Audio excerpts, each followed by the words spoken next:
All right, let's see how bold we can be today and all week long on Fantasy Football Today. Yes, this is Bold Predictions Week. We're going to start it with Jamey Eisenberg giving us 3 of his boldest predictions for 2023. I will actually start the boldness off right now. Are you ready? Nuggets in 5. Nuggets in 5. Wow. Nuggets in 5. Wow, that's a little strange considering what they just accomplished last night, the Heat. I just don't get it. I don't get it. They stink. There's so many players that just stink and they're playing out of their minds. I don't understand. It can't happen anymore. Well, what stinks about the fact that they beat the 2 top seeds in the East and they've been an incredible team, arguably the best coach team. They're great. I love them. They're great. If anybody should understand this, it's you. Didn't your team win like 2 Super Bowls as a 7 seed or something? Sort of. The second time around, they actually won their division, but sort of. Just limp into the playoffs and get hot. Weren't they wild cards both times? No. They beat the Falcons at home in 2011. They won the division that year, but yeah. So they did have one home game in that stretch. But anyway, I just wanted to give a bold prediction and give a shout. Really, it was a shout out to the Heat. Nice win last night. Nuggets in 5. Are you worried about your Panthers?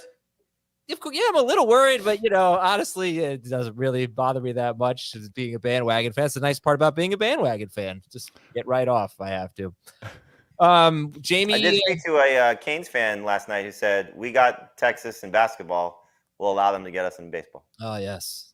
I hope you're all paying attention to the college baseball regionals. Big Gators game today for Jamey and Schaefer. Anyway. So this is Fantasy Football Today. Jamey actually gave me 5 bold predictions. If you want to hear the other 2, check that out on Fantasy Football Today in 5. Let's start with 1 here from Jamey. We have a lot of news to get to, but Jamey, give me 1 of your 3 bold predictions. The 3 that you're going to use. So this is a story I'm doing for our magazine that Bijan Robinson will be the number 1 running back in fantasy and set the rookie record for most fantasy points scored, which was done by Eric Dickerson in 1983. So a very long-standing mark held by one of the greatest of all time. But I think Bijan has the potential to do that. But again, we're talking bold prediction, so it doesn't have to necessarily come true. But I think he's going to have a big rookie season. I actually spoke to Arthur Smith on Friday, and it was a great conversation. And so looking forward to writing the story. I'm hoping to track down Eric Dickerson myself. But I do think that Bijan's got an opportunity here to be pretty special, as I think we all know, but to a heights that we have not seen in, 40 years? Yeah. 1983. Wow. No, 84 was a big year. Wow. The greatest season in your lifetime's coming up. What do you mean? The greatest rookie season in your lifetime. Yeah. No, I mean, I thought you were going to say like rookie running back production's been way down since Azer was born. So that was 390 carries, 1,808 yards, and 18 touchdowns with 51 catches as a rookie. A lot of work to do, Bijan. He struggled the following year. He set the record with 2,105 yards, but only 14 touchdowns. Eric Dickerson. All right, Heath, what's your reaction to this bold prediction? I love it. I mean, there's nothing about Bijan Robinson that would prevent him from doing this. If he is given all the opportunity to do it, he could do it. He has that type of ability. And the Falcons have an offensive system and an offensive line that's going to generate good rushing conditions, just like they did last year. I wonder how many times they're going to throw the ball, which will impact how many. Can he catch 50 passes on a team that throws 450 or 500? If Kyle Pitts and Drake London both have as many targets as I think they're going to have, it'll be interesting. And then I wonder if Arthur Smith talked about this, how much Tyler Algier and Cordero Patterson are going to play this year.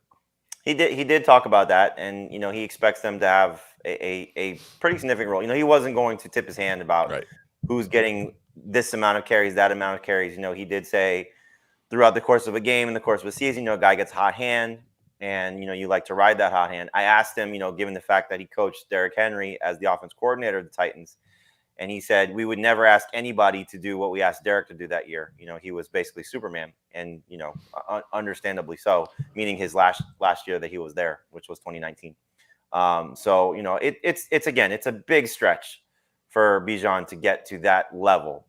But I do think the first part of that is somewhat realistic, that he might be the best running back in fantasy for this season, because as Heath alluded to, he's going to be in a great system. He's going to most likely be a little shocking if he's not the lead running back there, but get the opportunity to get, I don't think 250 carries is out of the realm of possibility, if not more, because they ran the ball 550 times last year. So, when you walk into a situation with 250 carries, if he gets, let's say, just be conservative, 35 receptions, based on his skill set, I think that's realistic.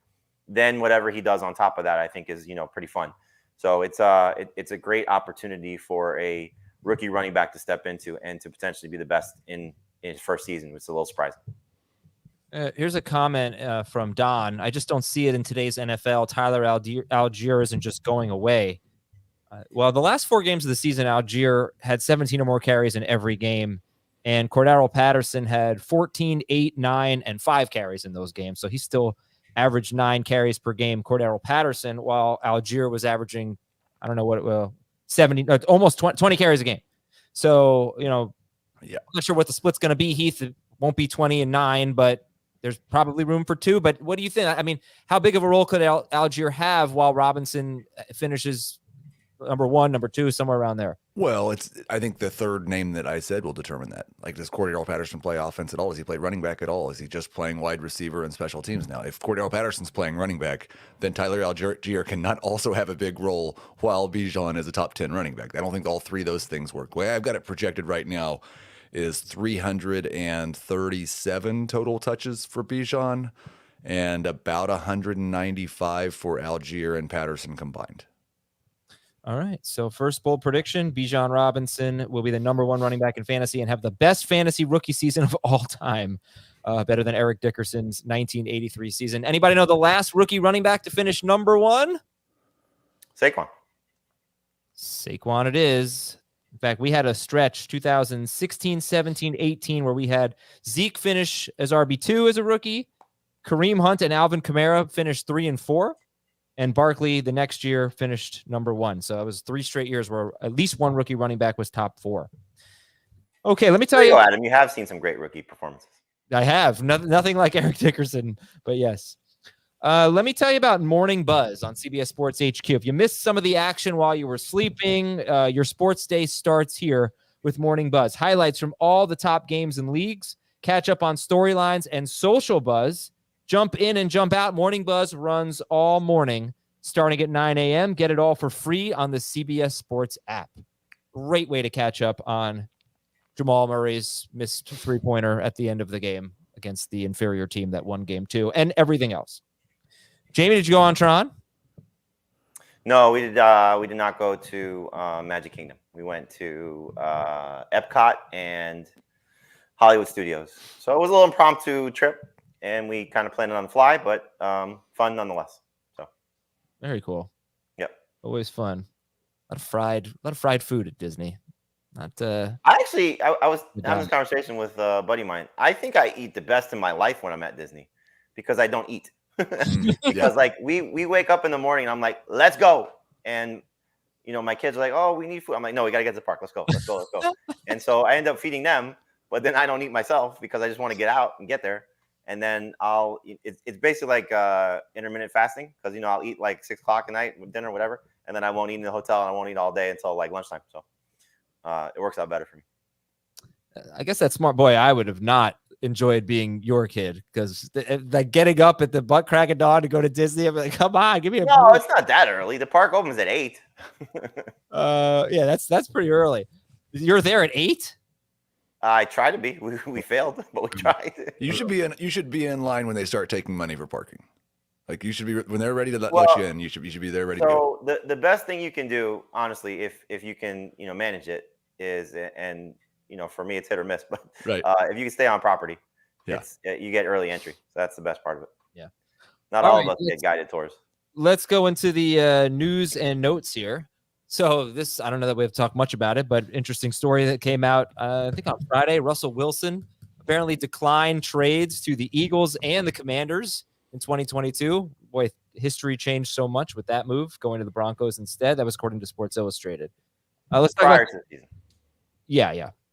Let's talk about DeAndre Hopkins here. Aaron Wilson who covers the Browns of KPRC, said there's a strong possibility that the Browns sign DeAndre Hopkins. And the Houston Chronicle saying that Hopkins is interested in returning to the Texans. I don't know. Should we talk about this, Heath, or just let it play out? What do you think? I'll let you decide. Well, I think the first thing we've seen is that the Chiefs and Bills are not willing to pay him $20 million a year. Like he came out and wanted to play for a winner, and then he also said that he wanted $20 million a year, and those two didn't seem to go together. So the possibility of teams has widened. If he goes to Cleveland, I might have a hard time not ranking Deshaun Watson as a top 5 quarterback again. Who said that recently, though, about they wanted to get a certain amount of money and then they ended up getting it? We were surprised. Oh, Odell. Beckham, yeah. Yeah. It's insane. Tony Pollard says he's not really limited right now. Things are going in the right direction for him. He expects to be fully ready for training camp. He injured his ankle and his leg in January. All right, let's talk about Dalvin Cook. So ESPN says all indications are that Kevin O'Connell would use Madison as an every down back. By the way, the article was basically like, he's pretty much gone. It seems almost like a foregone conclusion. You can read the story, but on ESPN.com, but it just, there's a lot of it. People don't really seem to think Dalvin Cook is going to be on the Vikings. And now O'Connell's talking about Madison. He called him a 3-down back, basically. So, oh man, this is going to be a huge story when it actually happens. Let's say Dalvin Cook goes to the Dolphins and Alexander Madison is the lead guy for the Vikings. Heath, when would you draft both of those players? Man, I'm probably going to say that I'd be early round 3 on Dalvin Cook and not too far behind on Alexander Madison. Jamey, who'd go first? Madison for me, and I would probably look at both in round 4. I think for Minnesota's situation, I think Madison's the biggest winner of all this. You know, Dalvin going to the Dolphins, there's still going to be some level of a crowded backfield. I don't think it will be a solo act in Minnesota, but I think if they're making this move, knowing that this is a wide open division now, and they're coming off of a playoff run, that you're not looking at doing this. I know money's clearly involved, but you're not doing this unless you are confident that Madison is going to be the guy. So Cook at his age, you know, going to a new team, going to a team that's going to have a lot of mouths to feed in that backfield. Now somebody's going to get cut. You know, it's going to be a matter of whoever it is. You know, it could be just Ahmed or Myles Gaskin, but I don't see the Dolphins necessarily giving Dalvin Cook the same amount of work that the Vikings will give Madison. I agree with all of that, except, and I'm not trying to poke at Chafee T here. Maybe I am. Adam, can we call what the Vikings did last year a playoff run? Wasn't it more like a playoff fall? Well, they ran to the playoffs. They fell in the playoffs. They threw to the playoffs, I guess. Then they blew it in the playoffs. Yeah, but they played a really good team. You can't really a playoff stumble. Yeah, look, there's no shame in losing to a Daniel Jones led team. So right, it is what it is. I also think the bigger story here, not the bigger story, the second part of the story is who's the number 2 guy in Minnesota. Because as part of those stories, there was multiple on them since I think the ESPN story was first. That Ty Chandler would be the number 2 guy right now, and then Nwangwu would be involved as well. But I really want to see what they do with Dwayne McBride, because, you know, this is a guy that did well in college, had a hamstring injury coming out, didn't run at the combine. I have a little intimate knowledge of the situation just because of his trainer, but I do think that he is going to surprise some people in camp. And we know that Madison's never done this before. So if he fails or gets injured, who could be that next guy up? And so that's a big part of this to follow. Like the Dolphin situation, I think, you know, Dalvin would be the lead guy, but we'd probably see whoever's left share that workload there in Miami. If in fact he goes to Miami, you know, that's not a done deal to begin with. I think just a lot of people have connected the dots there. Yeah, and the Miami Herald said it's a real possibility that Dalvin Cook could end up on the Dolphins, which is why I threw that hypothetical out there. Some more news items to get to after a quick break on Fantasy Football Today. All right, back to our news. Welcome back, everybody. Eagles running back Rashad Penny is participating in OTAs, so that's good news. Seattle right tackle Abraham Lucas was a good player for them as a rookie last year. He's had shoulder surgery, and Pete Carroll says he's expected to be ready for week 1. We should do like a hashtag Pete Carroll says. You know, I think that's funny. I think I'm going to start that hashtag Pete Carroll says. Rookie quarterback CJ Stroud, because you can't believe anything he ever says. CJ Stroud, rookie Texans quarterback, basically had strong OTAs. Seems like he's going to be the starter. Not a surprise, but it looks like week 1 is more likely. And he drew some good reviews. Buffalo needs to beef up their pass rush. They signed Leonard Floyd. How about this? When they had Von Miller, the first, 10 games, weeks 1 through 11, they had the 7th best pressure rate in the NFL. Beginning in week 12, when Von Miller got hurt towards ACL, they were 24th after that for the rest of the regular season. Miller says he expects to be ready for week 1. We'll see. But they did sign Leonard Floyd, which is a nice signing for the Bills. Khalil Herbert said the Bears are going running back by committee. And Andy Reid said second-year wide receiver Justin Ross has Patrick Mahomes' trust. Heath, I'll throw it to you on this one. Should we be drafting Justin Ross? Or how deep of a draft do we have to be in for that? I'd probably have to get to round 20. Is what I've been thinking. Like it maybe 18 in the right settings, but somewhere in that range. I don't think in a standard 15-round draft I'm ready to draft him yet. But there's not one sure thing on the depth chart at wide receiver standing in front of him. Like you're talking about a wide open race. What's that? Good best ball dart throw. Right. Yes. All right. Back to the bold predictions. So the first one from Jamey was that Bijan Robinson will be the number 1 running back and have the best fantasy rookie season of all time. Number 2, why don't we stick with one that's somewhat related because Drake London is part of this, Jamey. And your sophomore wide receiver bold prediction, it's kind of a mouthful. Do you need me to read it for you? No, I know what it is. Okay. So 5, this is total points. 5 sophomore receivers will finish in the top 24, and those 5 are Garrett Wilson, Chris Olave, Christian Watson, Drake London, and Treylon Burks. 7, including those 5, so the next 2, would be George Pickens and Jahan Dotson finish in the top 36. So if you're starting a 3-receiver league, all 7 will be starters for you. And then 8, in terms of Jameson Williams, this is the hardest one I think they have to get to. 8 sophomore wide receivers, so 1 more, Jameson Williams. They will all average at least 14 PPR points per game. Now, that was the 19th. There were 19 receivers who did that last year. So it's a big stretch for them to do that. But again, we're trying to be bold here. So it's a fun class. I think there's a lot of opportunities for all these guys. And hopefully they all step up. It's some of them are easier to, see the path to success. But I think there's significant opportunities for all of these guys, and hopefully they deliver. I think, I know it was a lot of words, Adam, but I think that the last one was what really made it bold for me because I've got 7 of these guys in my top 27, top 30 for sure. The Pickens is the one that I'm getting more and more scared of, just because I'm not sure there's going to be a huge change in how many targets he earns. But I love these guys. Well, let me read it again. So 5 wide receivers, 5 sophomore wide receivers will finish top 24 in total points. They are Garrett Wilson, Chris Olave, Christian Watson, Drake London, and Treylon Burks. That's pretty bold. I mean, based on the average draft position or early rankings, Treylon Burks in the top 24 is pretty bold. Then 2 more will finish top 36, George Pickens and Jahan Dotson. And they're all going to average at least 14 PPR points per game. And so is Jameson Williams after he serves his 5-game suspension.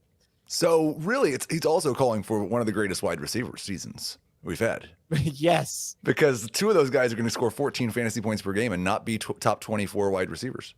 Yeah. Well, no. You got to factor in Williams is not playing the full season, so he's not going to get there. And there's probably going to be some injuries along the way. That's true. Dotson had a couple. Just to say points. That's why I said I think there's going to be 5 that have great seasons because of the games that they play, but also they're going to average a great number per game. Yeah. And then you're going to see a few guys miss some time, but still perform at a very high level when they're on the field. This would be like hitting the lottery. There is greatest parlay ever. Really, really difficult. Which one concerns you the most of this whole thing? What concerns you the most? What part is the most? The 14 points per game. That's the hardest part. All right. So what about Wilson, Olave, Watson, London, Burks as top 24 receivers, and Pickens and Dotson top 36? What concerns? So the first 4. Minus Burks, I have inside my top 24 already. So I'm not as high on them collectively as Heath is. Burks, I think, right now is at 30, and then the other 2 guys behind him are in the top 36. So the more I see about Burks and If you want to do some light reading, I did last week some OTA wrap-ups of the NFC and the AFC, split them up into two stories. And so I went through basically like a lot of beat reports, and the research was more heavy lifting than the writing, just on trying to find things that were relevant.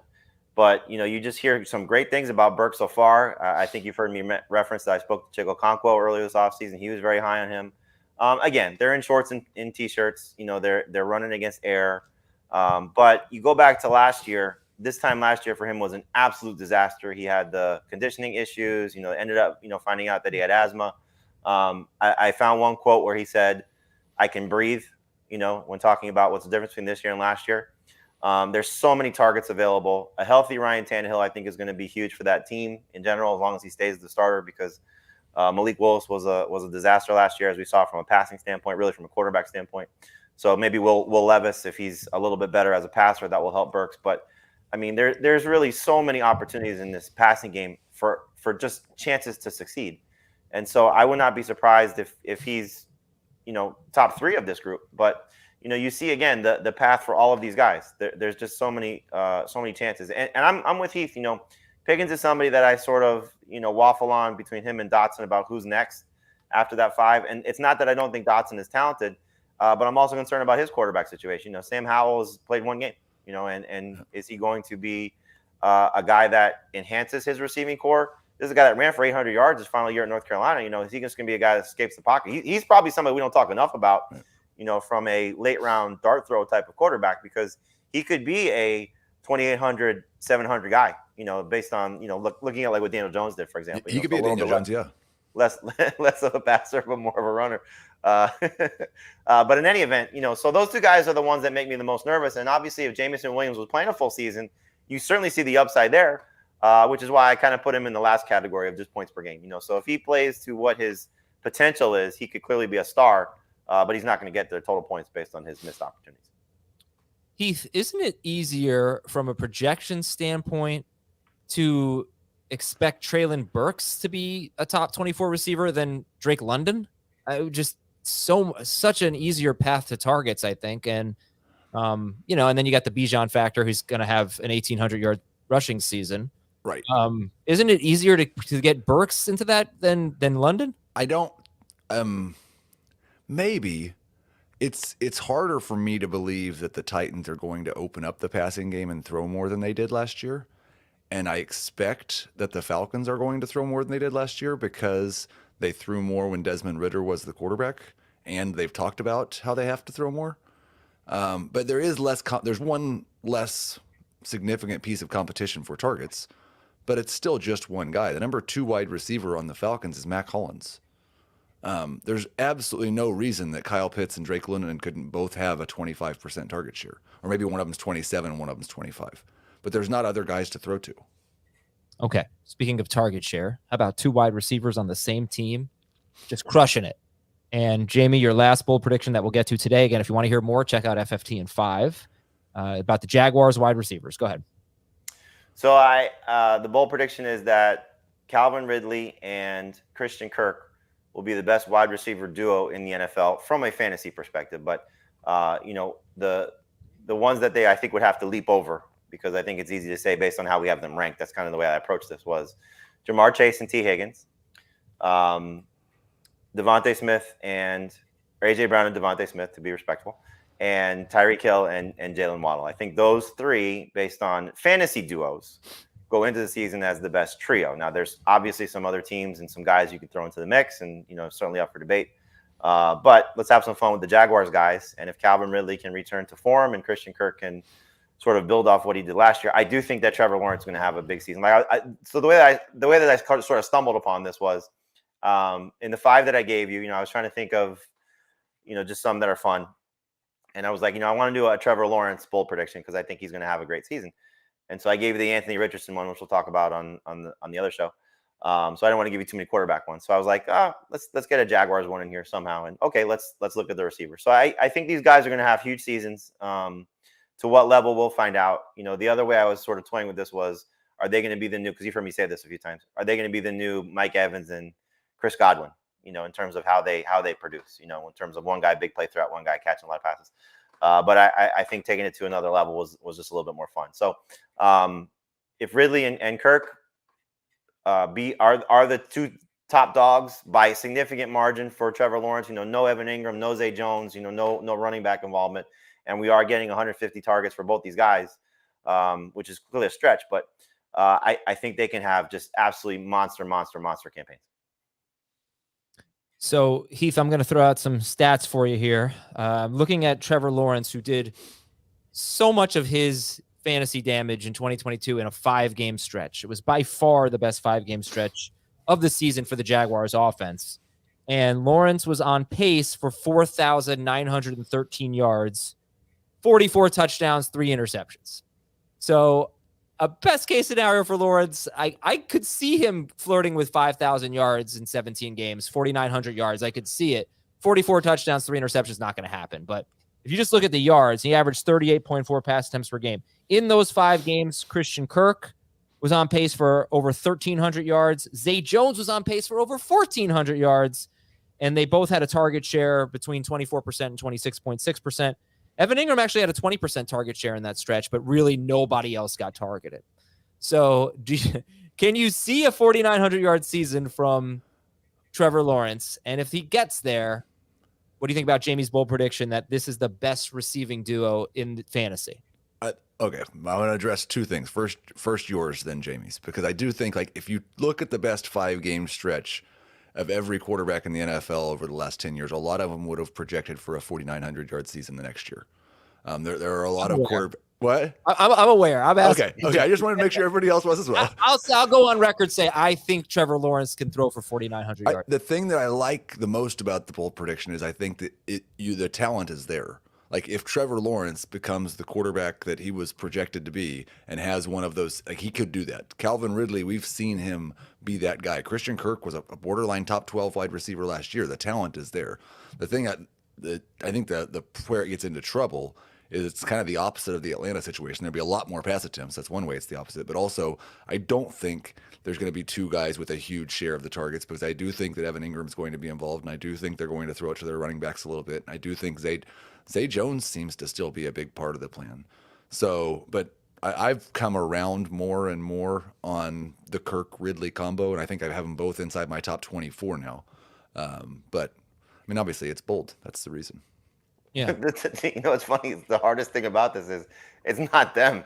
It's that Chase and Higgins are pretty damn good. Yeah. And Brown and Smith are pretty amazing. And that Tyreek Hill and Jalen Waddle are pretty good. And then you factor in, you could make a lot of other cases. I mean, Jefferson and whether it's Addison or Osborne, yeah. Cooper Kupp and whoever else is there, there's just so many great, lead receivers. And then the second guy. I mean, I think, you mentioned this, Heath, and I'm glad you shined a little bit of light on Kirk, but really he's the one I think that has to step into a secondary role now. If Calvin Ridley, to what you said, if Calvin Ridley returns to form, which is what would have to clearly be the case for this, but if he is that guy again, does Kirk still get the chance to shine as and for this to come true, it would have to be the 1A, not just a 2.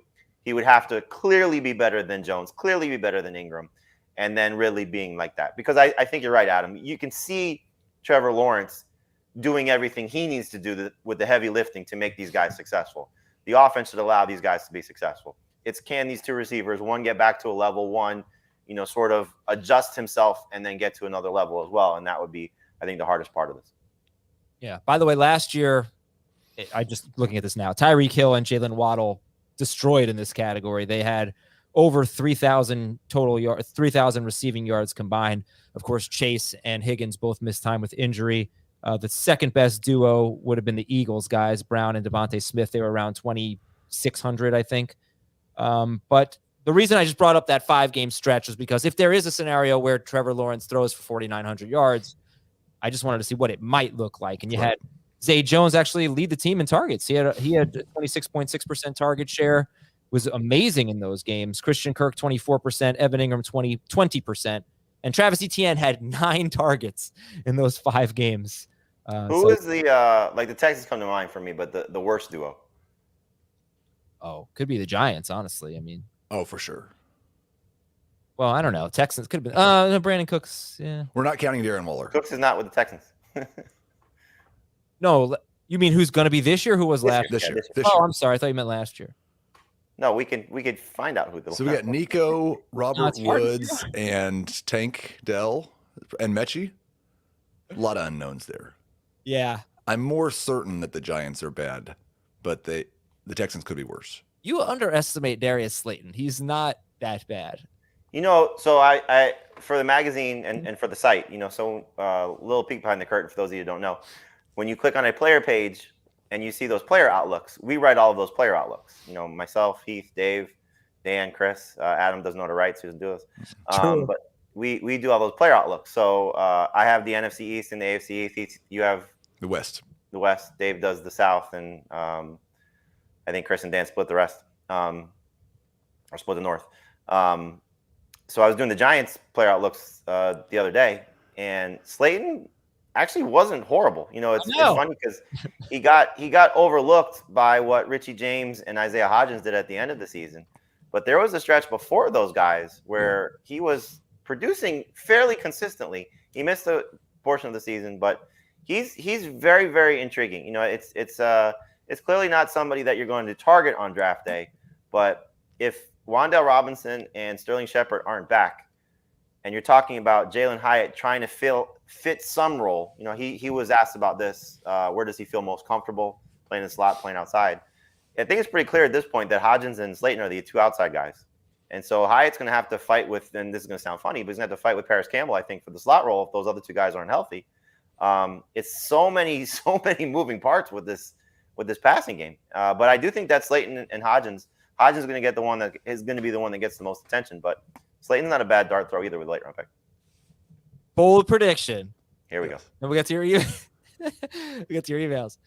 The Giants wide receivers in just yards outgain the Chiefs wide receivers.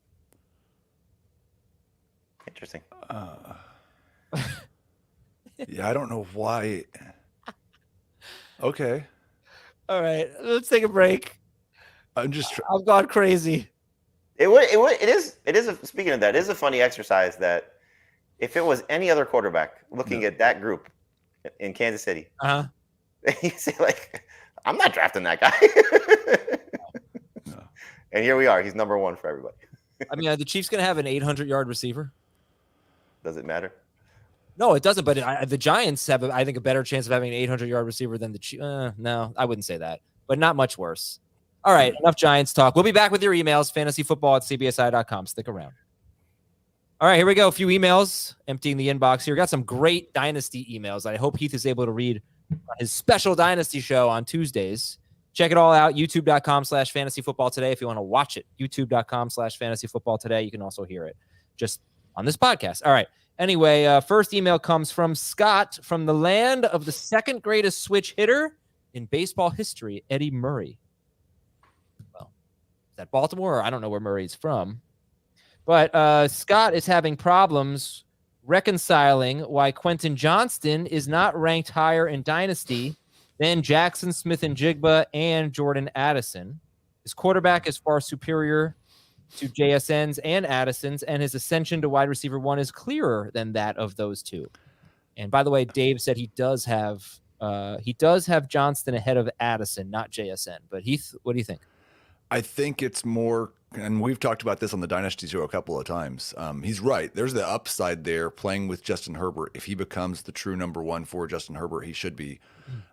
There's a lot more concerns about whether he's going to be able to get open as the number one in the NFL versus JSN and Addison. They are much, much, much better at getting open at this point in their careers. He has the physical traits. He has some things that he's really going to have to improve on, though, if he's going to be an alpha number one. Jamey, how do you rank them? He would be third for me, but I do think there's a clearer path to him having a better chance, as Heath said, to be the number one guy, because again, he's tied to the best quarterback. Cousins, who knows how much longer he'll be in Minnesota. Justin Jefferson is clearly not going anywhere. And then you talk about the Seattle situation, at some point in the near future, they're going to hit the reset button on their quarterback position as well. And if it's not somebody that steps in right away. I also think, though, from a Smith-Njigba standpoint, that the narrative seems to be, oh, he's the third guy, and they've never had a third guy. They never had a guy like this. Right. It's been so many also-rans and maybe this and maybe that. This guy is a supreme talent that has the chance to be their best receiver.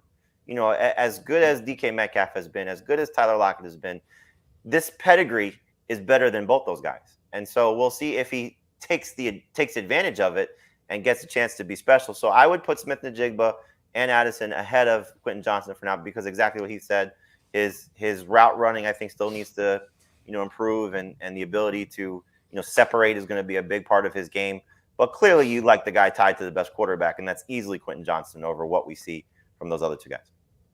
All right, next email is from Shane. Hey, Fox, Oliver, Kennedy, and Gillen.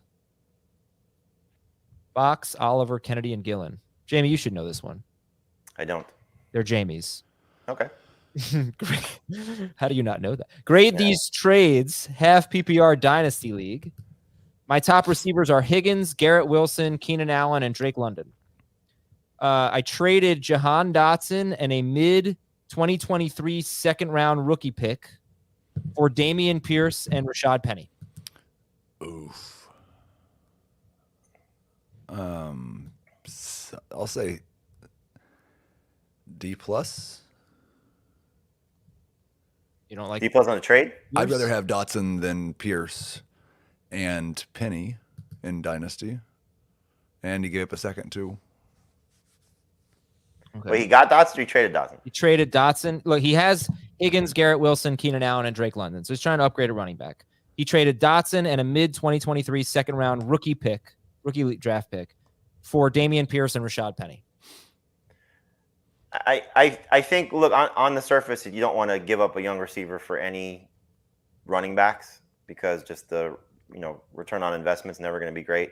But it's so hard to turn a player like Dotson right now into an elite running back talent. Now, I think if you were saying I'm competing right now, you would target one of these 27-year-old running backs that might be on a team that's not competing. Yep. And then you give them Dotson and a pick for someone that's a little bit more proven that can help you right away. But look, I mean, Pierce may have a 4 or 5 year window of being a consistent number 2 running back. And if that's the case, then I think that'll even out. But Dotson's ceiling is certainly higher. So I'll say C just to be fair. Okay. And the second trade, I don't know what side he's on here. Elijah Moore and a 2025 second round pick for Brandon Ayuk.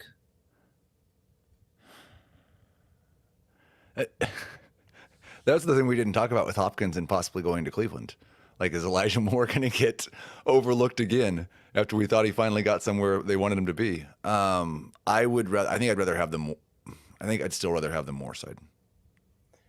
I would probably rather have the Moore side right now because of no Hopkins. I think there's more pass opportunities, especially the quarterback situation being what it is in San Francisco, not knowing who's going to be the guy there.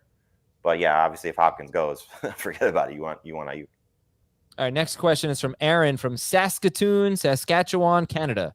I'm looking at making some running back trades with my rookies if they escalate to starters. Half-point PPR between Chase Brown, Kendry Miller, and Dwayne McBride. Who has the most upside? Should each one take over as a starter? Which established running back would you put at their level? Like, would McBride be as good as Akers or Gibson, etc.? So Chase Brown, Kendry Miller, Dwayne McBride. If they're starting? Yeah. Who has the most upside, and then how good would they be if they were starting? I think it's hard to overlook Chase Brown starting for the Bengals and not say he has the most upside. Yeah. I mean, it seems like because Joe Mixon could get cut, that's the one that's easiest to see, although Miller with the Saints and a couple of old backs and one of them in legal trouble, I guess. I'd probably go Miller, then Brown, then McBride, but I would say that Brown and Miller are closer for me than McBride is. Yeah, Brown and Miller are definitely the top 2 for me. It's just, and also, if we're just talking about this season, the guys behind Joe Mixon, Chase Brown should be the best. The guys behind Kamara, I think, he said 2, older guys, but I don't think Jamal Williams is not going to have a role no matter what the situation is. So Miller, I don't think is going to step ahead, and I think probably the same thing with the guys behind Madison. Madison were to be the starter there, and then he misses time. I think we'll see Chandler, Nwagnu, however you pronounce it, I apologize. and McBride all sharing work. And then what's the? I don't really know how to answer the second question, but if they became the starter, Chase Brown in Cincinnati, Kendre Miller with the Saints, and Dwayne McBride with the Vikings, where would you rank them? I guess around which other running backs? Well, I'll go back to the way you started the show. They'd be in the same range as Madison and Cook. Round 4, round 5 for me. If they are the guy. And I think, were we talking dynasty here? Yeah. Okay. I think they would be below, but of that, I agree with what he's saying in that if these guys become starters this year, I'm looking at trading them. I think that would probably be a good choice. I think they'd be the type of running back that we don't feel confident is going to keep his job from year to year, and we're looking each offseason to see if they draft or sign somebody to replace them. So we're talking about, I'm sorry, where they would be drafted in a startup dynasty? What they would be valued like. He's thinking is if one of these guys becomes a starter, I'm immediately going to try to flip them because I don't trust they're going to stay a starter. Yeah, I think that's certainly fair. You've done a good job of illustrating this about the James Robinsons and, these guys that don't have the first or second round pedigree. And typically what ends up happening to them is that they tend to not have the long-term shelf life that you'd look for some of these guys. However, the NFL has changed, and so, some of these, like Dameon Pierce, is going to be a great test case.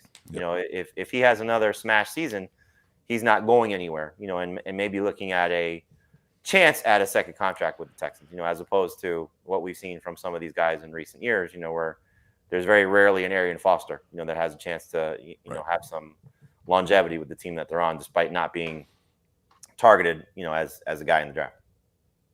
Last question, fantasyfootball@cbsi.com. It comes from a loyal listener in Michigan who says, "Go Lions."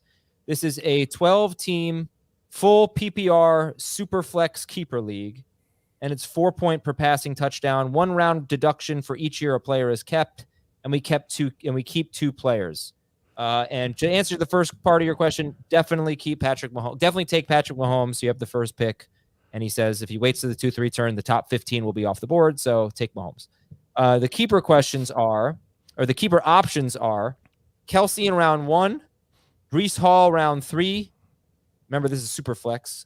Travis Etienne round 3, Ramondre Stevenson round 6, Jalen Waddle round 7, Ken Walker round 10, Kenny Pickett round 10, Calvin Ridley round 11, Jamison Williams round 11.